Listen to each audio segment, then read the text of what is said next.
trois couleurs. Aux Canadiens qui veulent remplacer le drapeau tricolore par la bannière du Sacré-Cœur comme emblème national. Quoi?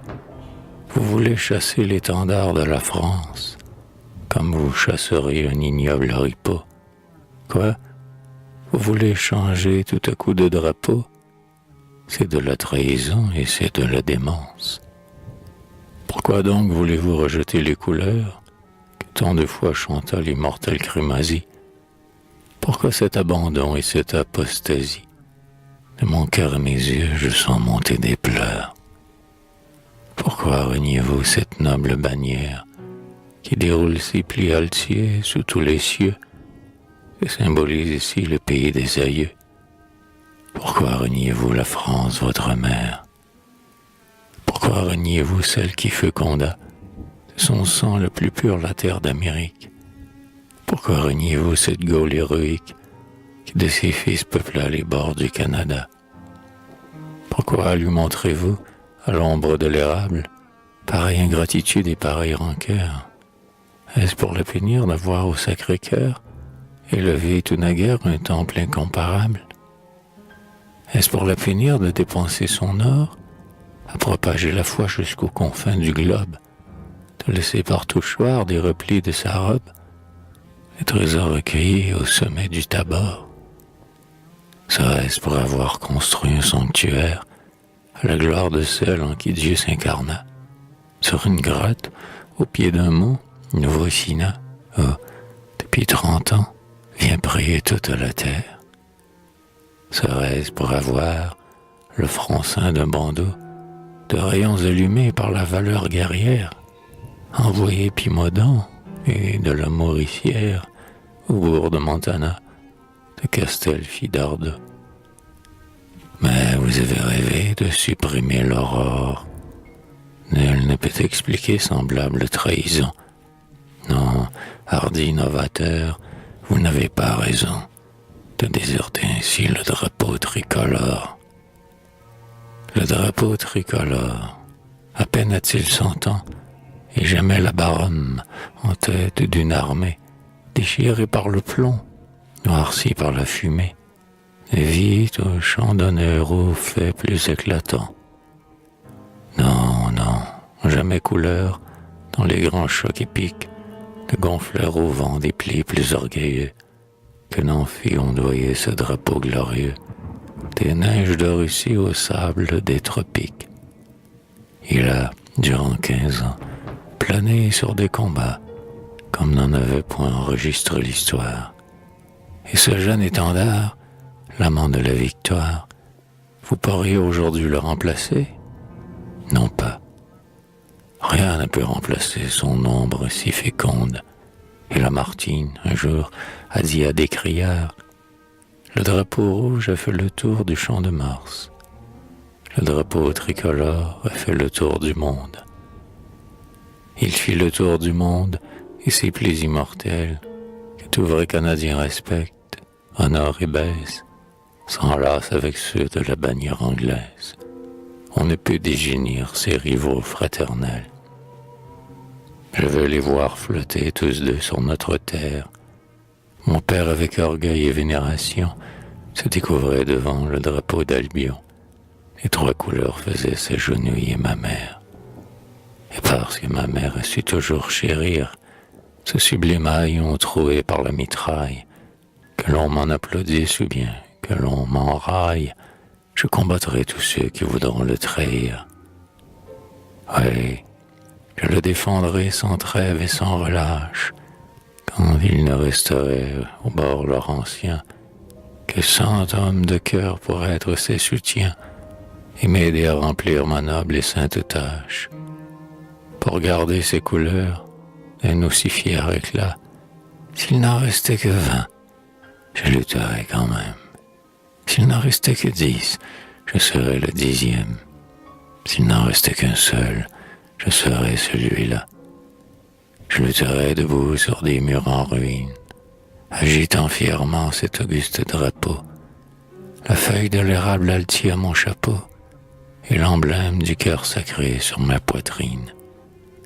Je combattrai toujours parmi les plus ardents, portant le tricolore avec des mains crispées. Et si l'on me tranchait les bras à coups d'épée, je tiendrais ces lambeaux serrés entre mes dents. Et si l'on me poussait dans l'onde ou dans la flamme, si l'on rompait mes os, si l'on crevait mes yeux, on ne me prendrait pas à ce haillon glorieux, car je cache ces plis dans les plis de mon âme.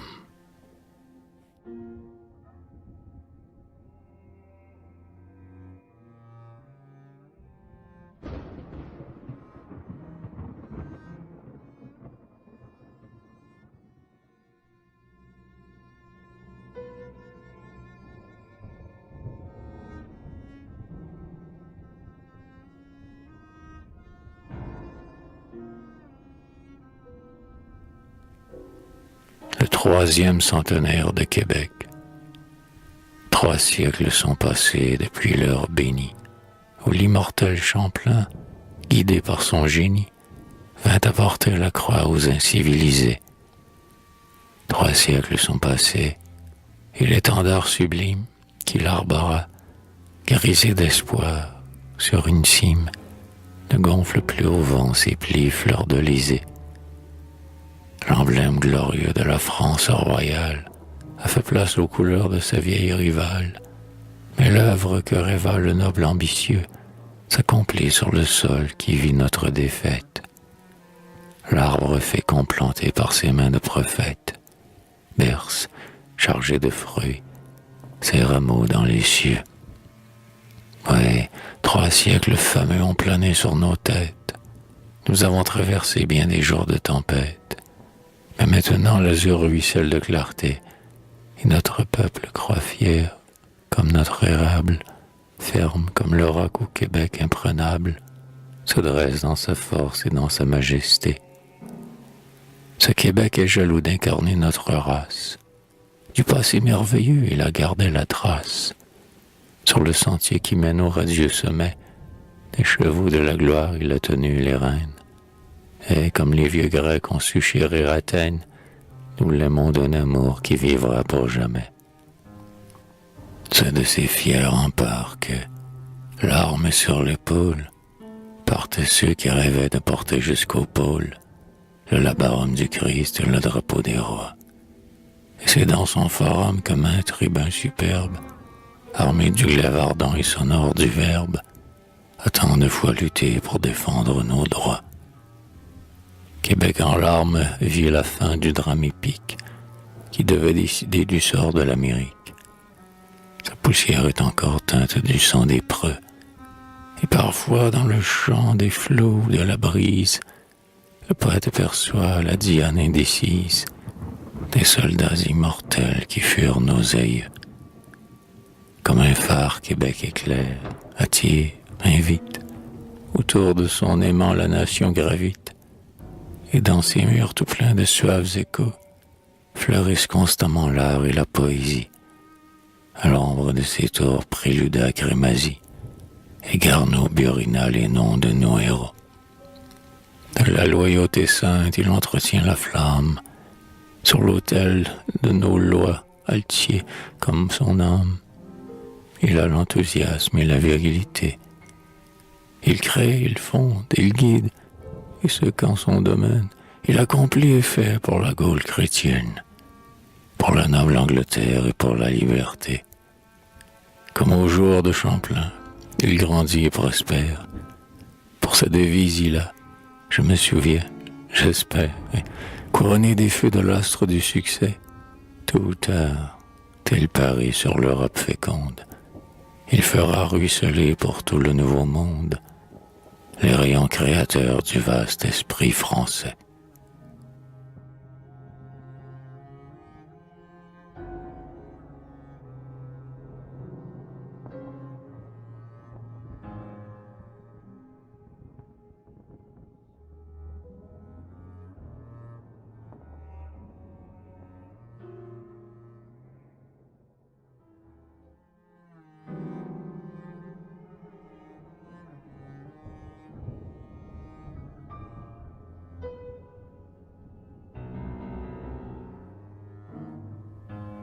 assure Wilfrid Laurier. À propos de l'entente anglo-française, l'esprit des temps unis, c'est que la mer sépare. Lamartine. Comme le mont Blanc dresse au-dessus du mont Rose, son front sur qui la neige éternelle repose, comme un corps s'éclipsa sous un nom immortel, Scipion et César, Charlemagne et Martel. Comme le Christ était plus grand que les apôtres, il est des nations qui dépassent les autres. Ce peuple tout-puissant montre, dans leur fierté, l'âpre chemin où doit passer l'humanité. Des siècles durant Albion et la Gaule, sur où noble sire remplir ce noble rôle. Mais, hélas, bien souvent l'aveugle ambition, elle pénètre même au cœur du vieux lion, bientôt prise les deux guides incomparables. Oui, bien souvent de l'Inde au pays des érables, des bords de la Baltique au rempart de Toulon, de Jeanne d'Arc la Grande au grand Napoléon, l'Angleterre inlassable et la France invincible marièrent leur sang dans un hymen horrible et mal plaquaient de Nain, Azincourt, Orléans, Fontenoy, Waterloo, qui vichoirent les géants, sont des noms qui, malgré tout leur lustre de gloire, feront toujours verser des larmes à l'histoire. Mais ce duel incessant devait cesser un jour. La haine n'est pas plus durable que l'amour. La tempête finit par refermer ses ailes. Les guerres des titans ne sont pas éternelles. Et comme les deux preux Olivier et Roland, après s'être livrés plus d'un combat sanglant, au bord du Rhin ému de leur coup téméraire, d'un même élan du cœur s'écriait « Soyons frères !» Las de porter l'armure et de se menacer, les deux peuples rivaux viennent de s'embrasser. Embrassement superbe, étreinte grandiose, devant cette union digne d'apothéose, devant ce geste auguste et qui dit « plus de sang », la vieille Europe fait un rêve éblouissant. Et sous un ciel serein, d'où la clarté ruisselle, elle voit rayonner la paix universelle, renverser les remparts, briser les fers maudits, s'éteindre des enfers, briller des paradis. Elle voit transformer les prisons en écoles, des cloaques surgir les plus fraîches corolles, sortir des marbres blancs des plus sombres débris. Jamais rêve plus doux n'a bercé les esprits, jamais peuple n'ont fait espérer à la terre ce que lui donneront la France et l'Angleterre. L'Angleterre, au milieu de l'océan fécond, elle se dresse avec un arc-en-ciel au front, et, malgré l'éternel brouillard qui l'enveloppe, des feux de sa puissance elle éblouit l'Europe. Et le soleil qui meurt pour les plus hauts sommets, sur ces plages sans fin ne se couche jamais. Au sein des grandes eaux, elle ressemble au phare, devant qui l'ombre fuit le vautour s'effare, et ses vaisseaux, nombreux comme les alcyons, au vent de tous les cieux ouvrent leurs pavillons. Son trident de Neptune abat le sceptre humide, elle enfanta Newton, comme Athènes Euclide, et, plein d'éclats de voix plus vibrants qu'un clairon, son vieux phare Hambourg entendit Cicéron. De cette nation tout est grand, tout étonne, d'Anne à Victoria, de Cromwell à Gladstone, au fronton orgueilleux de ces temples guerriers, où s'enlacent chardon, trèfle, rose, laurier, resplendissent trois noms, dont nul doigt sacrilège de peut ternir l'éclat aussi pur que la neige, qui blanchit le sommet de quelques pilions. Wellington, Marlborough, Richard Cœur de Lion. Comme l'or et l'argent forment un alliage qui des ans obstinés déconcerte l'outrage, comme dans l'océan se confondent les eaux, des rivières, des lacs, des sources, des ruisseaux. 20 peuples, réunis sous la même bannière, ont créé cette race aussi mâle qu'altière, race qui mit toujours des saints et des héros. Riche par les trésors qui lui portent les flots, puissante par l'épée et noble par la lyre, Comme la Grèce Échille, Albion eut Shakespeare. Chez elle, la justice a les ampleurs des mers, d'où montent les hurrahs de ces marins si fiers. De la moisson du Christ, elle défend les gerbes, et du pli triomphal de ses drapeaux superbes, gonflés de l'âpre vent du gouffre illimité, tombe tout privilège et toute liberté. La France, elle, la France, elle a toujours l'étoile, vers qui le genre humain oriente sa voile, et de ses alliés, qu'un même rêve uni, les nœuds resteront forts comme l'âpre granit des côtes de Bretagne et des côtes d'Irlande. Et pourquoi ces enfants des flots et de la lande, par jour au passé, briseraient-ils ces nœuds? Ce passé n'a-t-il pas des racines en eux? Tous deux ont hérité de la valeur kémerique. La douce Normandie et la rue d'Armorique ont allumé l'éclair qui brille en leur regard. Des mêmes trois couleurs sont teints leurs étendards.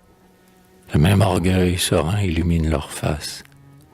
Un étroit bras de mer seul sépare les races, dont le sang est aussi généreux, aussi pur.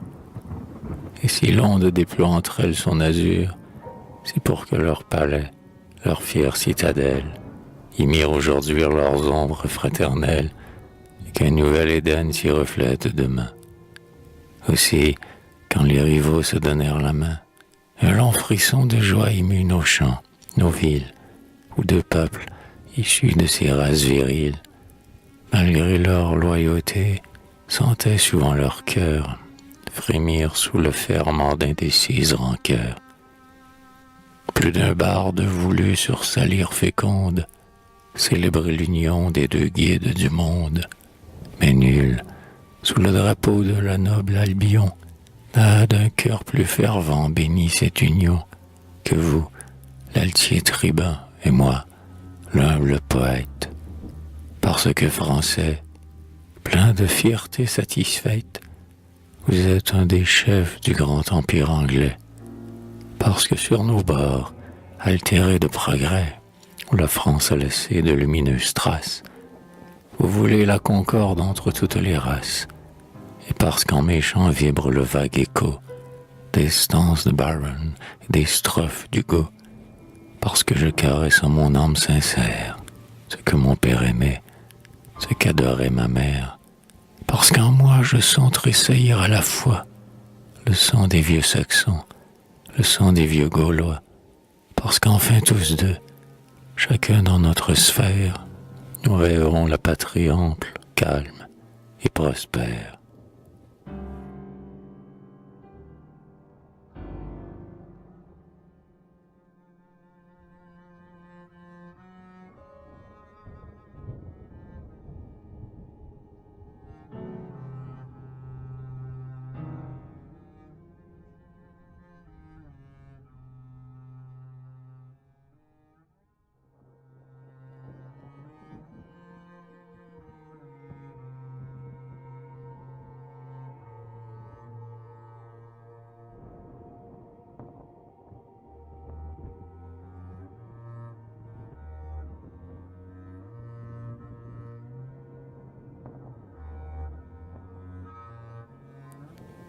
Au Breton.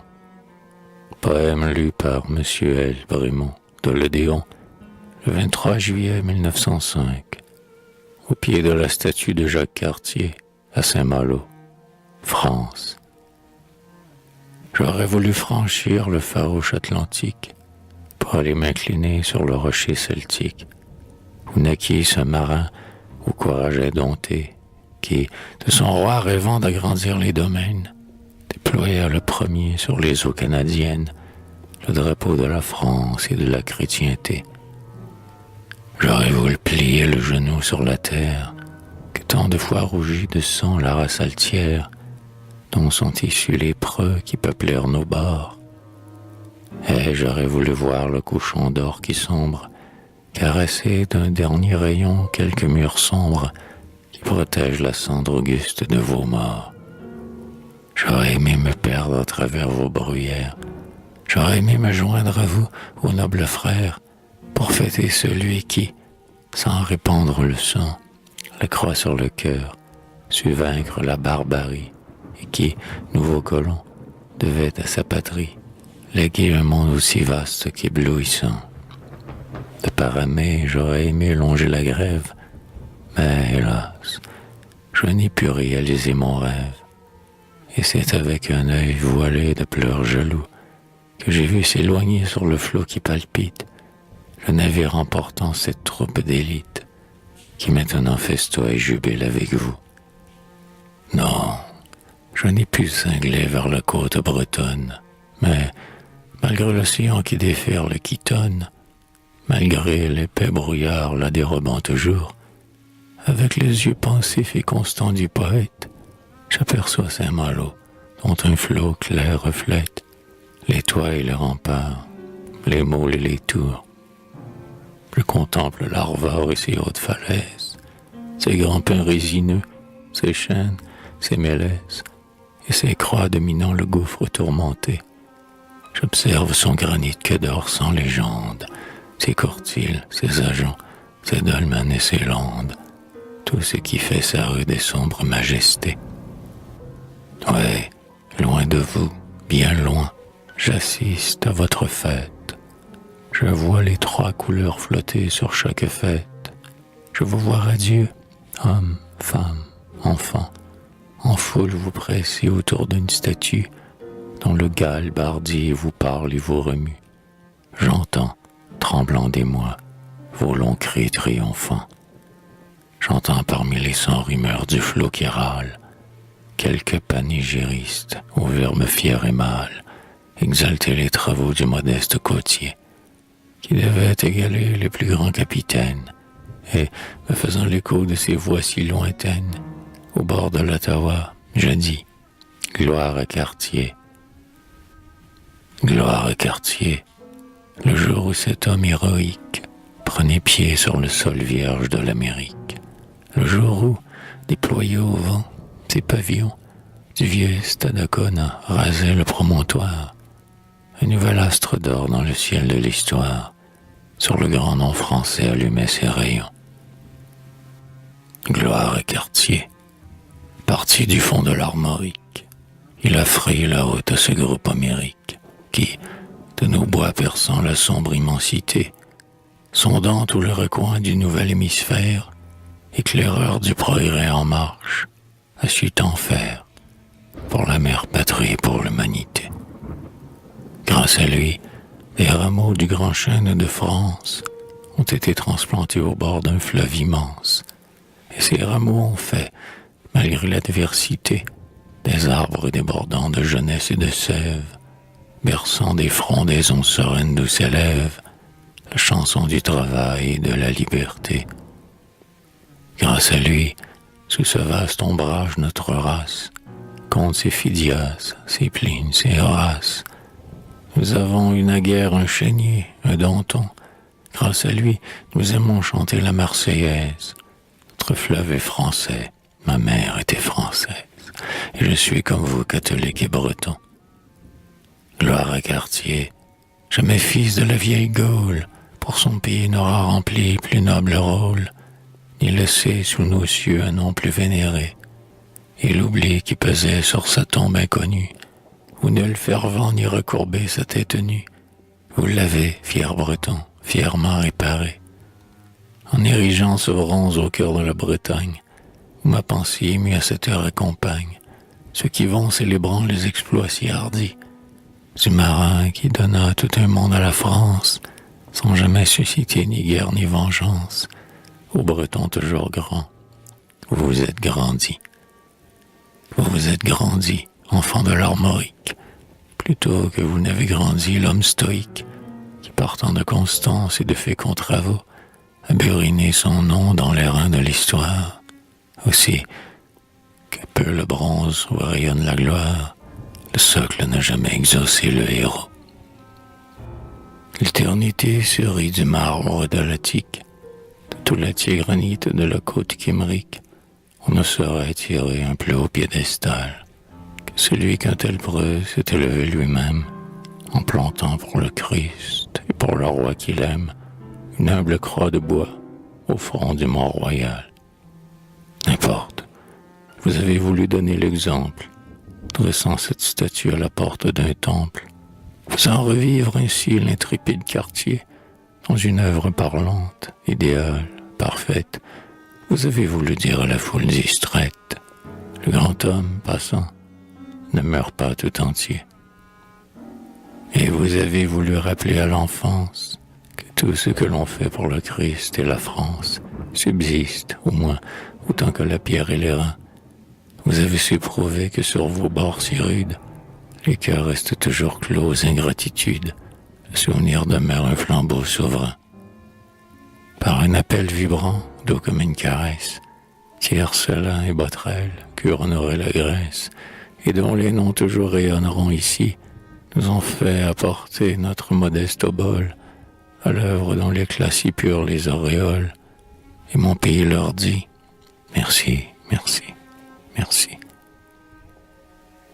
La poésie et l'art, au fécond mariage, ont conçu ces tardifs mais éclatants hommages.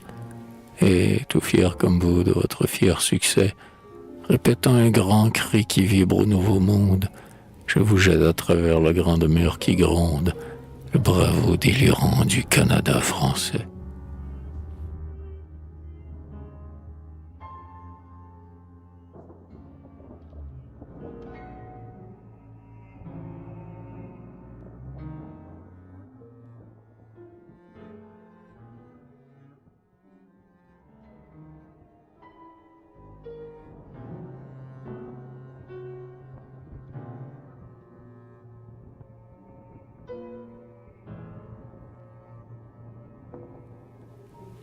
Comme nos pères. Chant national.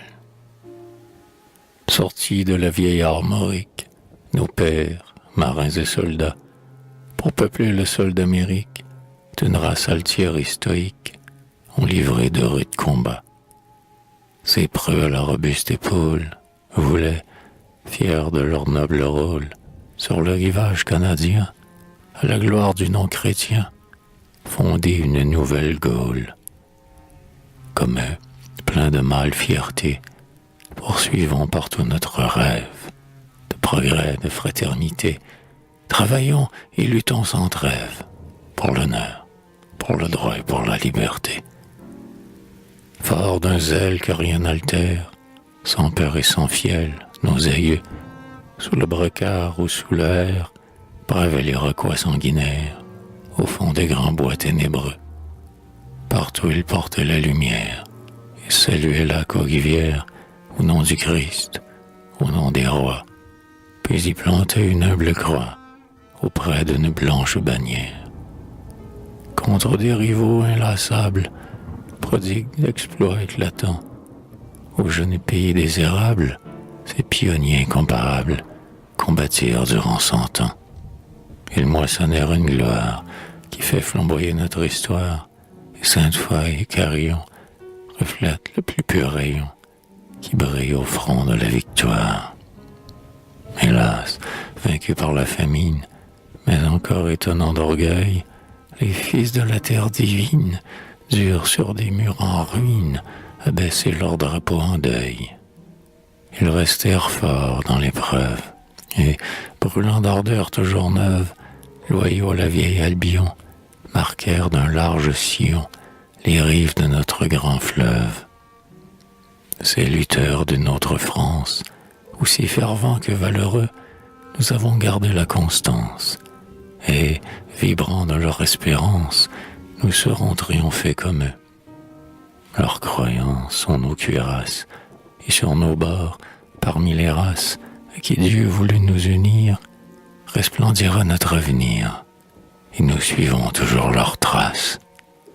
Comme eux, pleins de mâle fierté, poursuivons partout notre rêve de progrès, de fraternité.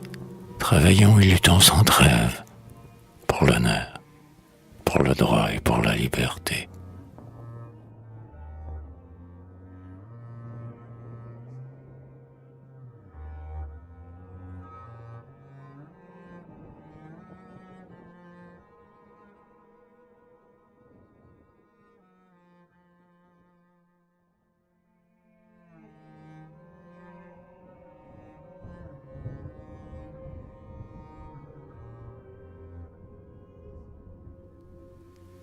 fête nationale.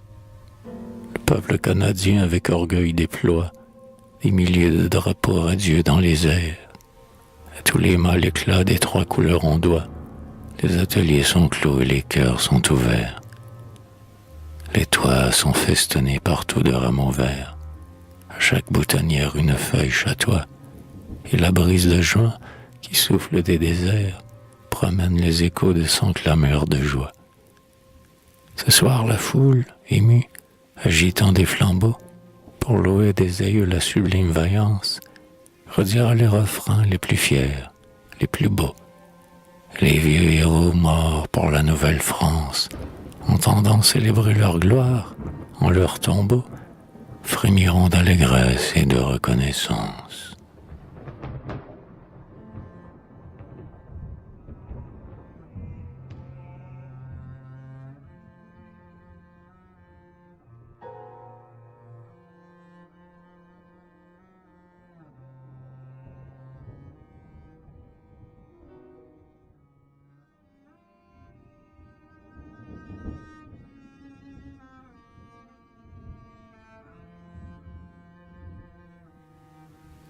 À la messe de minuit, à Louis J. Mercier. Écoutons, écoutons. L'air vibre, à l'exemple des pasteurs qui laissent leurs troupeaux parvenir, adorer un sauveur incarnant l'avenir, désertons nos foyers et marchons vers le temple. Percés du rythme lent de quelques vieux Noël, devant l'autel auguste où flambent 1000 cierges, prions, hommes, enfants, prions, mère et vierge, tous ensemble disons, à genoux, l'œil au ciel. Comme vous êtes né, Jésus, dans une étable, près d'un âne et d'un bœuf engourdi par l'hiver, comme l'accueil obscur des souffrants vous est cher, descendez vous asseoir demain à notre table. Mais pour vous recevoir, hélas, nous n'avons pas l'humilité des vieux pâtres de l'Évangile, et, tel de Bethléem, le pitoyable asile, nos toits sont tout glacés et tout blancs de frimas. Nous ne pouvons non plus vous offrir à cette heure, dans des coffrets d'émail, l'encens, la myrrhe et l'or, qu'à vos pieds déposa le roi mage Melchior, et notre pauvreté tremble, soupire et pleure. Nos vils penchants aussi nous font un triste lot. D'impurs désirs la boue en nous séjourne et sèche, et nos cœurs sont plus durs et plus froids que la crèche, d'où monta dans la nuit votre premier sanglot. Oui, notre âme a traîné son aile dans les fanges, oui, notre âme est transie au vent de la douleur, il n'y reste pas même un peu de la chaleur, de l'âne qui soufflait par moments sur vos langes. Nous marchons à tâtons, dans l'angoisse et le deuil, et, comme la rafale assaillant la masure, où vous bercez la Vierge adorablement pure, l'ouragan de la haine ébranle notre seuil. Nous sommes tous en proie aux passions voraces, et l'égoïsme en nous éteint toute ferveur. Mais si vous regardiez au fond de notre cœur, votre œil y ferait fondre à l'instant neige et glace. Et si vous rapprochiez les tisons tout pâlis, où brûlaient des parfums d'amour et de jeunesse, il s'en élèverait encore, pleine d'ivresse, des senteurs de lilas, de jasmin et de lys. De prodiges jamais vous ne fûtes avare. Vous avez fait d'une eau qui frémit sous vos mains, aux noces de Cana, le plus exquis des vins, et vous avez tiré de son tombeau Lazare. Un seul de vos regards suffit pour qu'un jour, une femme perdue, aussi belle qu'infâme, vint tomber à vos pieds et, vous ouvrant son âme, noya tous ses péchés dans les pleurs de l'amour. À votre voix, le flot de la mer indomptable s'est courbé, traversé d'indicibles frissons. Vous avez de 5 pains et 2 poissons, nourris sur la montagne une foule innombrable. Faites donc un nouveau miracle ce matin, du rocher glacial des cœurs tirez l'eau vive, ressuscitez partout comme un feu qu'on ravive, l'espérance qui meurt et la foi qui s'éteint. Vous rugez la révolte et pendez l'harmonie, apaisez l'éternel orage de nos sens.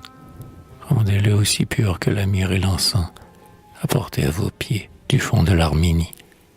Changez le ciel morose en un ciel souriant, et dissipez l'épais nuage qui vous voile. Dans notre esprit, mettez un reflet de l'étoile, qui conduisit vers vous les trois rois d'Orient. En céleste accent, transformez les hommages de tout un peuple ému qui vous parle à genoux, et nous serons demain fervents, humbles et doux, comme les vieux bergers, comme les vieux mages. Et quand nous entrerons au bercail éternel, avec ceux qui, planant dans l'ombre et le mystère, vinrent vous annoncer aux petits de la terre, ravis, nous chanterons Noël, Noël, Noël.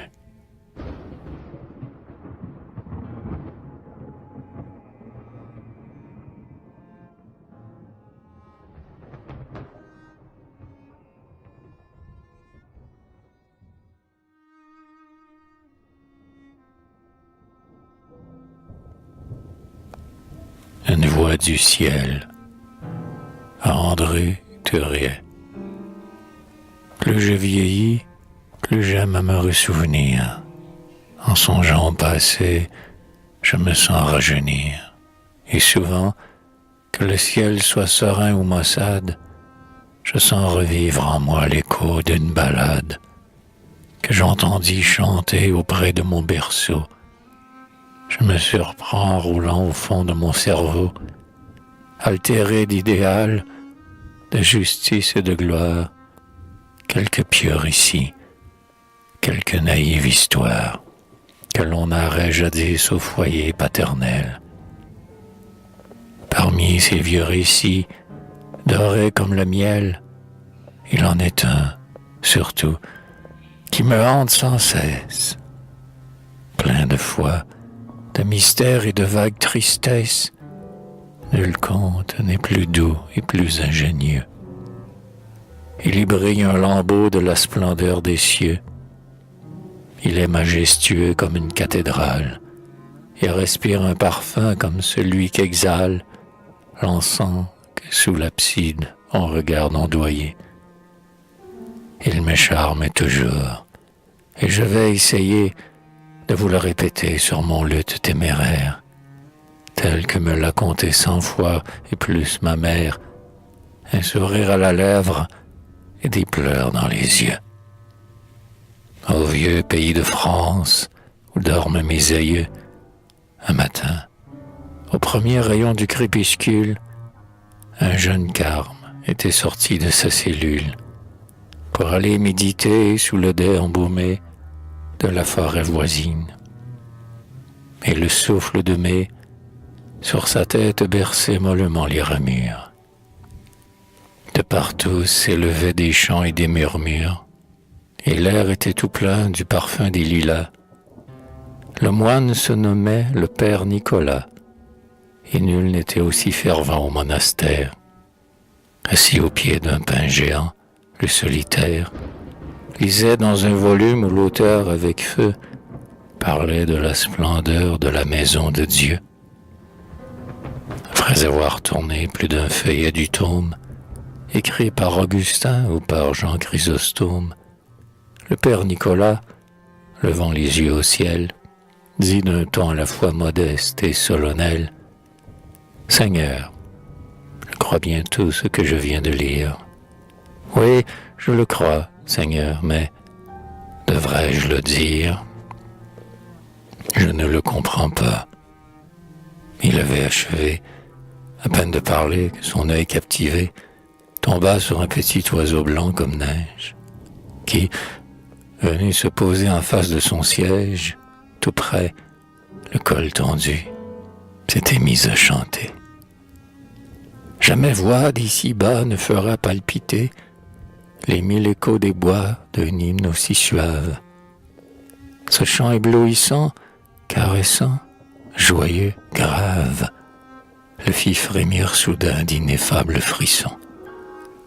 Du gosier merveilleux ruisselaient tous les sons, les accords du ruisseau, le babil de la brise, les soupers argentins de la cloche d'église, les grands bruits solennels de l'immense océan, les grondements de l'orgue et ceux de l'ouragan, les trilles du pinson, du rossignol, du merle, et le rythme du ver et du flot qui déferle. Oui, tout cela, chanson des nids, rumeur des eaux, trémolo des claviers, gazouillis des roseaux, tout cet enchantement innommé de l'oreille, et de l'âme émanait de la voix sans pareille que le bois entendait pour la première fois. Une source du ciel coulait dans cette voix. Le carme l'écoutait frémissant, hors d'haleine, et le charmeur, chantant toujours à gorge pleine, s'approchait. Et l'homme émerveillé eût voulu se saisir du virtuose ailé dont le divin ramage enivrait l'étendue.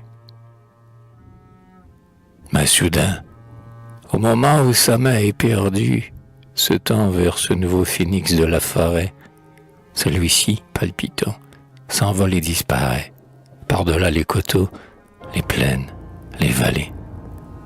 Et bientôt du couvent les cloches ébranlées annoncent bruyamment le repas de midi. Et le moine, hésitant, distrait, comme étourdi, par cette vision si pleine de mystère, reprend les 3 sentiers qui mènent au monastère. Il a déjà franchi l'antique seuil poudreux. Oh, surprise indicible, il n'en croit pas ses yeux. Il est environné de figures nouvelles. Mais qu'est-ce donc qui peut décevoir ses prunelles? Il ne connaît personne. Il est confus, honteux. Il interroge en vain les jeunes et les vieux. Aucun ne se souvient d'avoir vu ce confrère. C'est bien le même toit qui l'abritait naguère. Ce sont toujours les murs sombres de son moutier, mais tous ses compagnons, du prieur au portier, ont été remplacés dans la pieuse enceinte. Pris d'une émotion qui trahit de la crainte, il dit aux pénitents groupés autour de lui, « Ce matin, dès que l'aube a mon chevet à lui, je suis allé prier sous la forêt prochaine.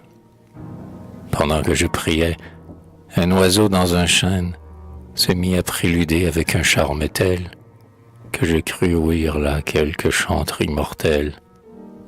Nul ne pourra jamais concevoir mon ivresse.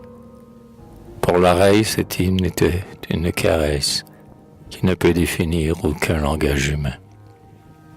En écoutant chanter le soprano divin, qui pour mes yeux ravis semblait toujours plus proche, j'oubliai le retour, et le son de la cloche éteignit seul l'écho de l'ineffable voix.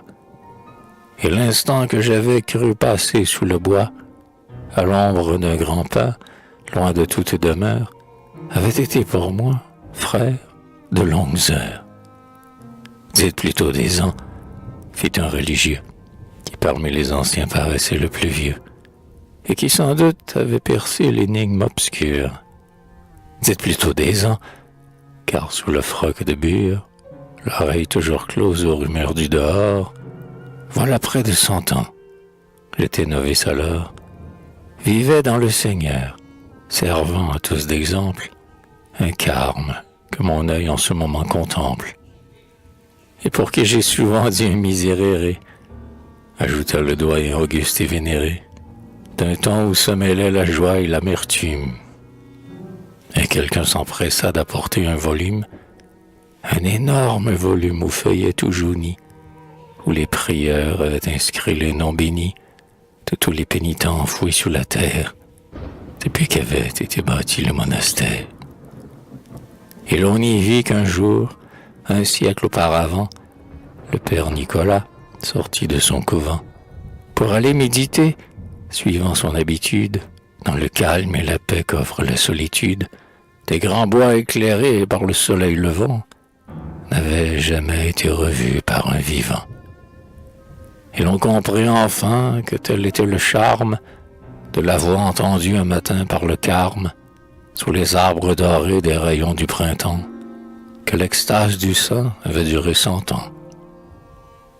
Ce conte m'a séduit souvent. Pour le rendre plus captivant, il m'eût fallu, rimeur savant, le maître, si plein d'harmonie et d'attrait, dont vous possédez le secret, et qui fait de vous, Thuriet, un maître.